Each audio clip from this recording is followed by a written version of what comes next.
辦法嚟到澳門比賽，不過今年咧見翻佢咯喎，安仔隔咗1年啦，而家落翻場個信心同埋表現如何咧？覺得真係好開心啦，因為都係對上嘅爸媽嘅支持咧，其實都感覺好似翻自己咧。澳門嚟講，我覺得一個如果冇呢個第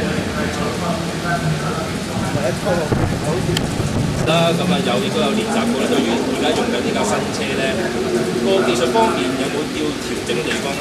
因為呢架車雖然呢架 R 喺呢個賽道方面要好多嘢，始終都係第一次揸，所以試車好少時間，所以自己一拍。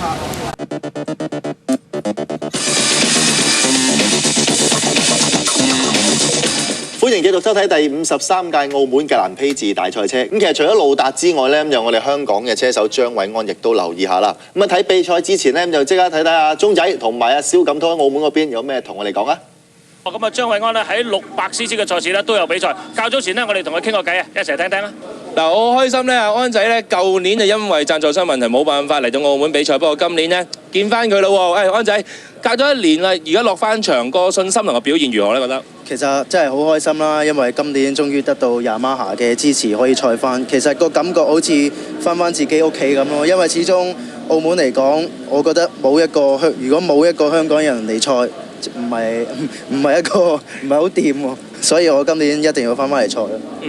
但係啦，到自己落咗場啦，過咗頭2日啦，咁啊亦都有練習過啦。對於而家用緊呢架新車咧，個技術方面有冇要調整嘅地方咧？其實有啊，因為呢架車我都係第一次揸啦。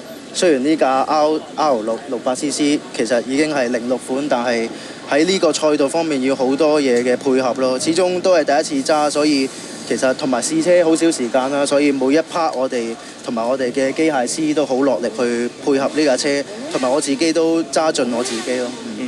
嗱，咁啊，而家啦可以揾到一個咁大嘅贊助商去支持你啦。咁啊，嚟緊啊，將來個目標方面會其實想有啲咩嘅發展呢？其實今年最主要都係喺中國賽事發展多咯，因為而家大陸個賽車事業搞得幾好咯，咁同埋有贊助，咁會鬥得舒服咗好多咯。咁目標都係 keep 住賽咯，因為如果盡量自己賽到幾耐，咪賽幾耐咯。嗱咁啊，而家600cc 係第3名啦，咁我哋大家都希望你啊可以攞埋冠軍，好唔好啊？好，俾心機啊，安仔。咁我哋都好希望張偉安咧可以喺600cc呢個組別咧就攞冠軍嘅。咁其實毛生你同佢都幾熟啦，你覺得阿安仔嘅機會有幾大？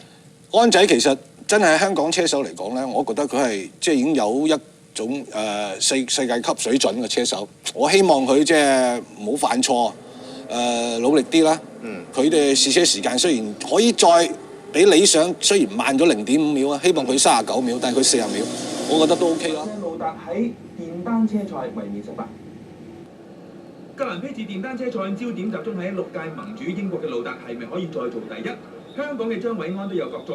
15圈賽事排頭位出賽嘅路達揸住1號車，起步就搶到領先位置，從未有車手能夠喺澳門賽車7次贏出格電賽。不過路達渴望成為第一人嘅決心，第4圈就出現危機，喺水塘北角灣被同係英國嘅柏列達超越。隨後嘅時間，就算路達點樣努力去追，最終都冇發展扭轉劣勢。柏列達以37分19秒879率先過終點得冠軍，路達就落後接近1秒得第2，張偉安第17名衝線，但係喺600cc組別成績就係第3名。